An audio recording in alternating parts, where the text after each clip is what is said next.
Welcome back to Garden Guru. If you are putting money into your yard, but still not loving how it looks, this video is for you. Let's get into it. One of the most frustrating things in garden design is spending money and still not liking the result. And a lot of the time, the problem is not the budget, it is where the budget is going.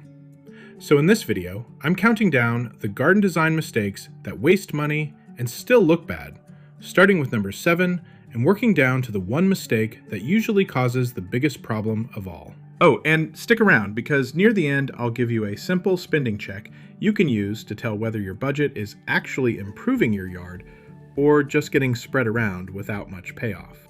Number 7. Buying too many small plants to fill space fast. This is one of the most common ways people waste money in the yard.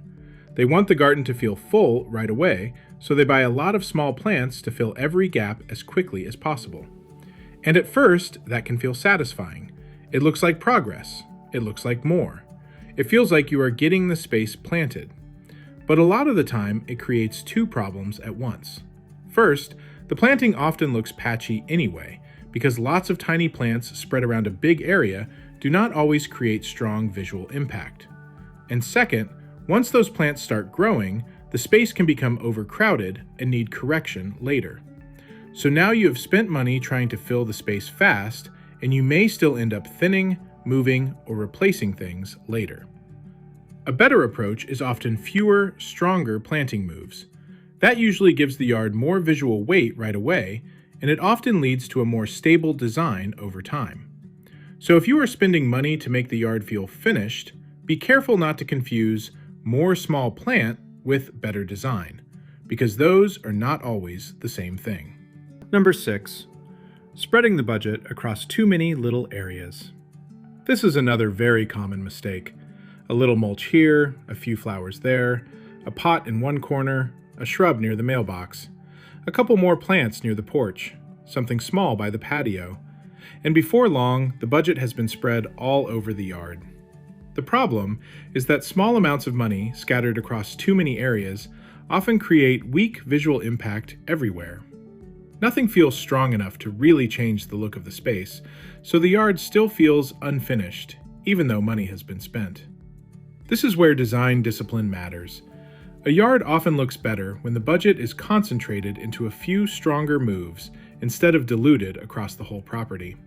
That might mean doing one bed properly first, giving one entry area more presence, building one stronger foundation, planting or making one seating zone feel more intentional.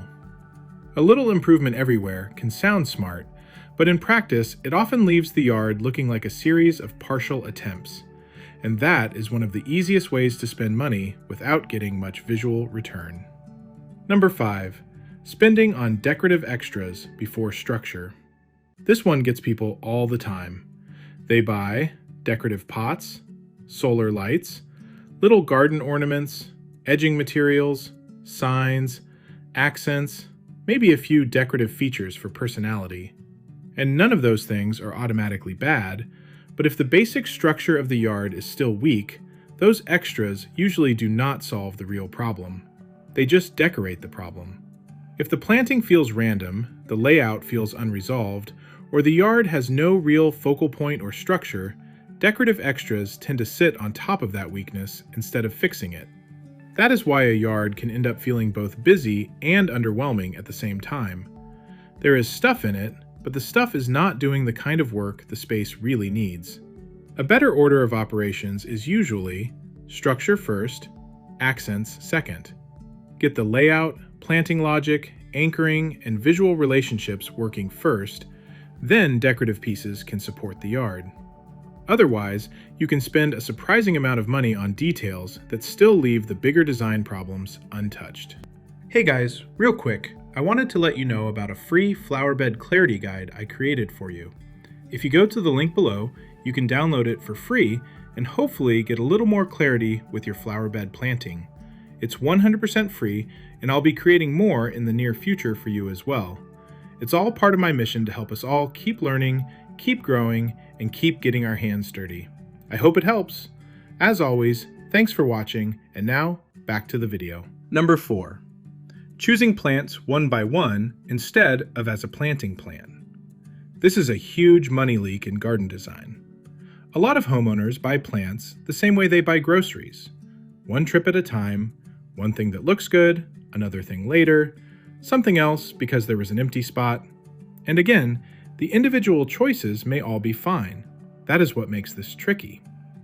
But when plants are bought one by one without a larger planting plan, the yard often starts to feel random, disconnected, and harder to read. And that usually means the money is not working as hard as it could. Because you may end up with too many one-off plants, weak repetition, disconnected color, awkward spacing, or groupings that never really come together. A stronger planting plan does not mean everything has to be formal. It just means you are buying with a larger idea in mind. What repeats? What anchors the bed? How do the shapes relate? How will this planting look as one composition instead of as separate purchases? That kind of planning usually creates a better looking result and a more efficient use of money. Because good design is not just about what you buy, it is also about what you stop buying randomly. Number 3, using lots of cheap color with no repetition. This is one of the easiest traps to fall into. Bright seasonal flowers are appealing. They are often inexpensive individually, and they make it feel like you are adding instant life to the yard. So people buy a little color here, a little there, and a little somewhere else. But when that color is scattered around without repetition or rhythm, the yard can still look messy. That is the problem. Cheap color is not automatically a good value if the design underneath it is weak, because visually, it can still make the yard feel noisy, disconnected, or harder on the eye. A better approach is often to use color more strategically. That might mean repeating the same few flower colors, concentrating the color in one stronger area, supporting a stronger planting shape instead of interrupting the yard with random bursts. Color works best when it is helping unify the space, not fragment it. So if money is tight, do not assume lots of inexpensive flowers automatically create a better yard. Sometimes they just create a cheaper version of visual clutter. Number 2, paying for more instead of paying for a stronger anchor. This is one of the most important design money ideas in the whole video. A lot of people spend on more little plants, more scattered flowers, more extras, more filler, more small moments. But often, what the yard really needs is one stronger move, one anchoring shrub mass, one small ornamental tree, one more confident planting bed, one clearer focal point, one stronger repeated planting group. That stronger move often does much more for the visual quality of the yard than a whole series of smaller, scattered purchases. Because gardens look better when the eye has something to understand, and a stronger anchor gives the eye orientation. It gives the yard presence. It helps the surrounding planting make more sense. This is one of those cases where spending smarter does not necessarily mean spending less on every single thing. It means spending in a way that creates real design impact.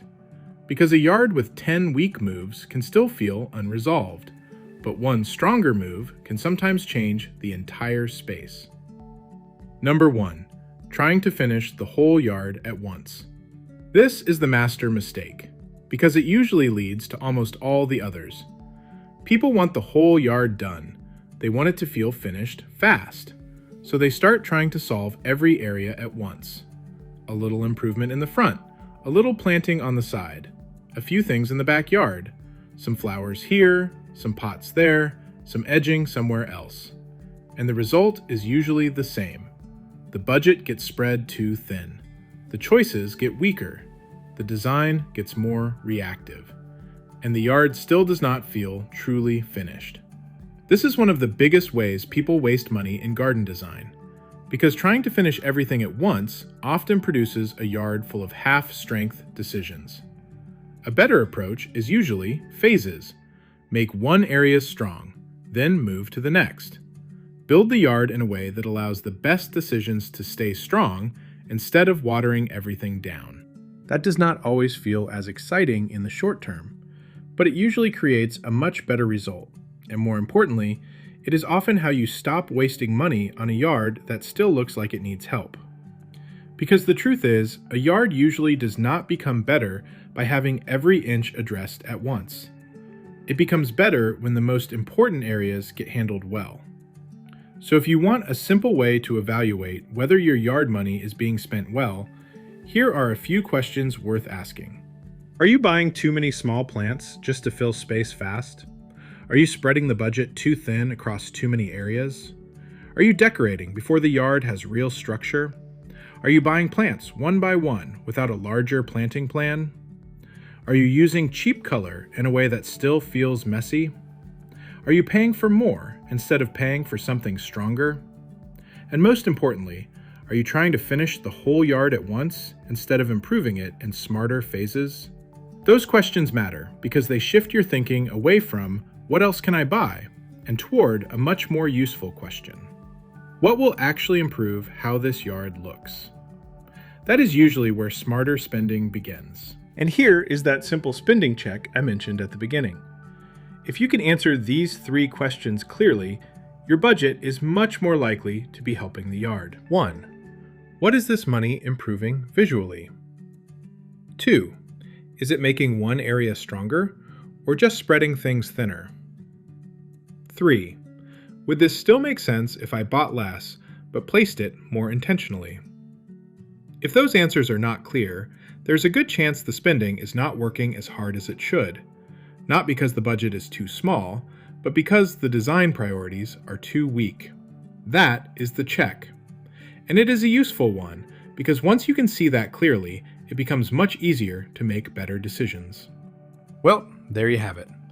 I hope this helped you feel more confident about what may be wasting money in your yard and what to do instead.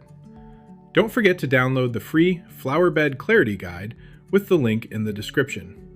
Keep learning, keep growing, and keep getting your hands dirty. Be sure to like this video, subscribe to Garden Guru, and I'll see you in the next one.